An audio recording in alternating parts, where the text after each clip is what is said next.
Otterbein gets a new name, and the East Coast reports record high snowfalls. This and more coming up next on TV3 News.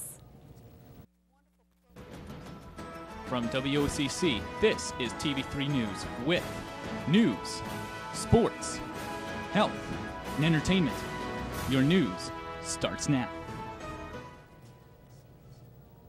Welcome to this weekend edition of TV3 News. I'm Christy Farron, and today is February 11th. And I'm Kayla Johnson. Topping our news today, big news for Otterbein. The Otterbein College Board of Trustees voted unanimously on February 6 to change the name of Otterbein College to Otterbein University in the fall of 2010. This has been an ongoing process for the past 3 years. Otterbein will continue its commitment to an intimate learning environment and keep its core values. However, the extent of programs will expand in response to the needs of those required by a university. The recent increase of professional and graduate programs allowed for Otterbein to stand out and become known as a comprehensive institution, and its Carnegie classification changed. According to the definition of university in the American Heritage Dictionary, Otterbein is already a university based on programs currently offered and will continue to offer and expand in the future. Otterbein will continue to support an intimate learning environment, but continue to reach out to new and more diverse student audience. You can watch a video about the change and find many answers to any questions you may have at the Otterbein website. And as Otterbein prepares to become a university, we asked students how they felt about the change.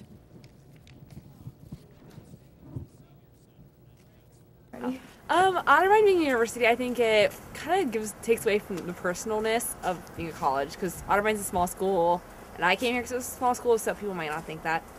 Makes me think of Ohio State. Yeah. I don't want to go to Ohio State. I think it's probably a necessary step for the college to do, but I think it also takes away from sort of the feel that Otterbein gives of like being a small college. So I think when students see that, they won't get the idea that Otterbein has this kind of close community and closer relationships that it does. So I think in that way it can maybe detract a little. So how do you feel about Otterbein becoming a university? I think in the long run it's a good idea, but I wish they were waiting to make the switch until they switch to semesters. Maybe that would be a good thing. I wish my diploma would say Otterbein College next year in 2011 when I graduate instead of Otterbein University. Well, technically Otterbein's already a university anyway, so I guess it wouldn't really matter to me. I don't really feel like it needs to be a university. I was kind of fine with Otterbein College. There's already an OU, and I understand that apparently we meet the requirements to dub us a university, but it's just like I don't know, I'm just so used to Otterbein College. I don't like the change.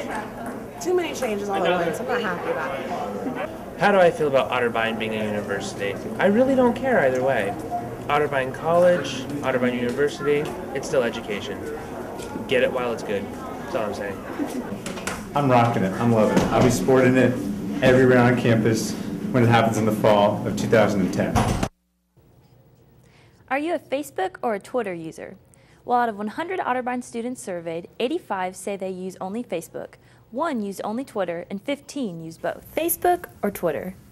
Facebook has been around since 2004.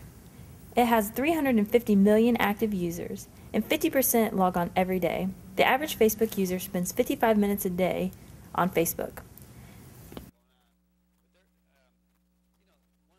Freshman Alex Crane talks about why he prefers Facebook over Twitter.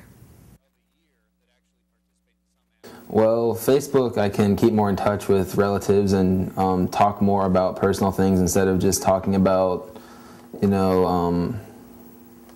things I'm doing today. I can talk about things in the past and keep more connected. Twitter has been around since 2006 and has about 20 million active users, but the majority of the users tend to be celebrity. Freshman Keisha Lyle-Steele talks about why she prefers Twitter over Facebook.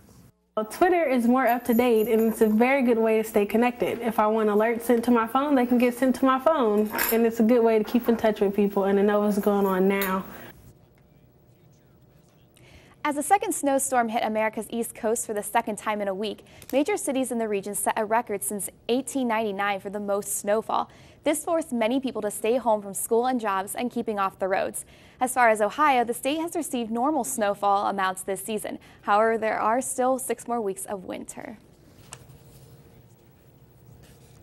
Shoveling snow may seem like such a pain, but it can be a great substitute for exercise in these winter months. Shoveling snow is essentially the same as lifting weights in a gym, but with the added stress of cold weather. This is what you need to be cautious of. Shoveling snow can raise your heart rate and blood pressure considerably, so pace yourself. Do not work to the point of exhaustion, and if you feel any tightness in your chest, stop immediately. Treat shoveling snow like the start of a workout. Do a light warm-up of stretching to get your blood flowing and your muscles loose. The same with weightlifting. Lift with your legs bent and your back straight, so not all the strain is on one part of your body. By using a few simple tips, you can clear snow and get a great workout. The 21st Winter Olympics kick off on Friday in Vancouver, Canada. The ceremony will be held at the PC Place and will feature, among other events and exhibits, the lighting of the Olympic cauldron. Some must-see events include alpine skiing, United States vs. Canada women's hockey game, bobsledding, and women's figure skating. The ceremonies begin at 6 in the evening and will be broadcasted on NBC. The Olympic Games will close on February 28th. Well, Chelsea, we've had some intense winter storms this week in Ohio. What does the weekend look like? The weekend, Christy, is definitely more calm.